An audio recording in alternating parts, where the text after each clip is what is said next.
अस्सलामुअलैकुम वरहमतुल्लाहि वबरकातुहू। आज हम आपको रिज़्क़ की फ़राखी का एक ऐसा वजीफ़ा बताएंगे जितनी भी माल और दौलत के हवाले से परेशानियां हैं ख़त्म हो जाएंगी। ये वजीफ़ा बहुत ही ताकतवर है और नहायत आसान है। दिन 10 सेकंड के लिए हमने इस वजीफ़ा को करना है। हर इंसान के लिए नहायत आसान वजीफ़ा है। आज का पहला वजीफ़ा नहायत ही आसान है। इसको तवज्जो के साथ समझ लेना है। आपने अल्लाह ताला का बहुत ही प्यारा नाम या बासितु को सुबह की नमाज से पहले सिर्फ़ 10 मरतबा पढ़ना है और अव्वल व आखिर आपने कम से कम प्यारे नबी पर 3-3 मरतबा दरूद पाक भी पढ़ना है। दरूद पाक आप कोई सा भी पढ़ सकते हैं जो अल्लाह पाक का नाम बताया है।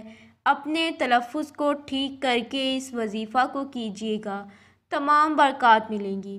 फिर हाथ पर फूंक कर अपने चेहरे पर फेंक देना है। जो इंसान भी इस अमल को जैसे बताएगा वैसे करेगा, उसे मखलूक से सवाल करने की कोई कभी ज़रूरत नहीं पड़ेगी। तंगदस्ती का ये वजीफ़ा दायमी इलाज है। अल्लाह पाक की रहमत से बाउम्मीद होकर करना है।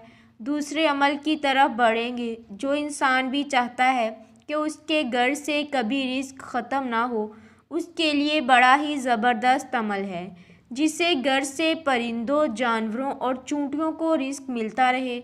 उस घर से रिज़्क़ ख़त्म नहीं होता।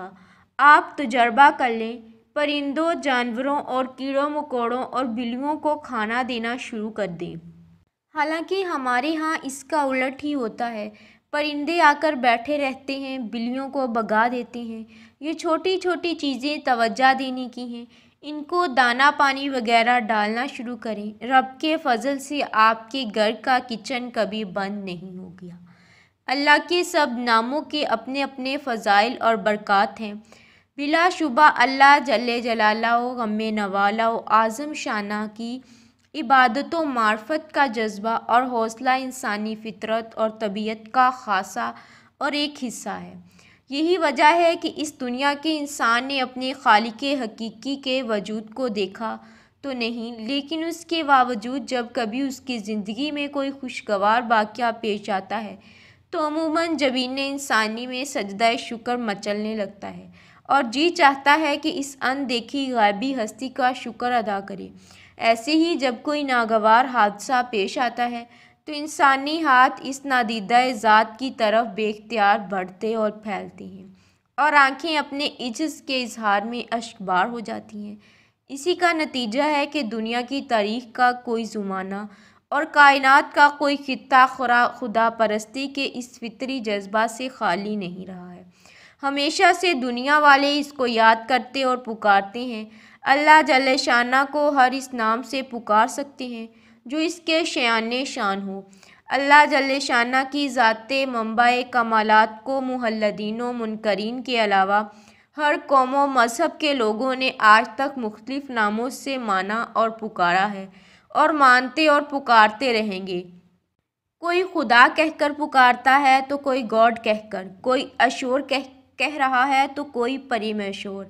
गर्ज जो जिस नाम से भी अल्लाह जल्ले शानो को याद करता है, अगर तहकीक के बाद साबित हो जाए कि वो नाम अल्लाह जल्ले शाना की अलवहियत व अज़मत और ज़ातो सिफ़ात के ख़िलाफ़ नहीं, तो फ़क़ही नुक्ता नज़र से इस नाम से पुकारने में कोई मुज़ायका नहीं, क्योंकि अल्लाह जल्ले शाना ख़ुद इरशाद फरमाते हैं, आप कह दीजिए कि अल्लाह जल्ले शाना कहकर पुकारो या रहमान कहकर, जिस नाम से भी पुकारो पुकार सकते हो, एक ही बात है।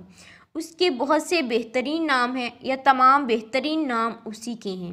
बनी इसराइल की इस आयत से दो बातें मालूम हुई। नंबर 1, अल्लाह जल्ले शाना को हर उस नाम से पुकार सकते हैं जो इसके शान शान हो, ख्वाह किसी भी ज़ुबान में हो, क्योंकि इसकी अज़मत वाला नाम अरबी ज़ुबान के साथ ही ख़ास नहीं और ना ही सिर्फ़ इंसानों की ज़ुबानों के साथ ख़ास है, बल्कि मुख्तलिफ़ मखलूक़ात की ज़ुबानों पर भी तो उसी का नाम है।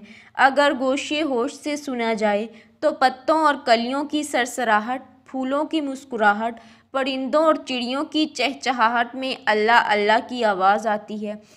व इन मिन शैइन इल्ला युसब्बिहु बिहम्दिही।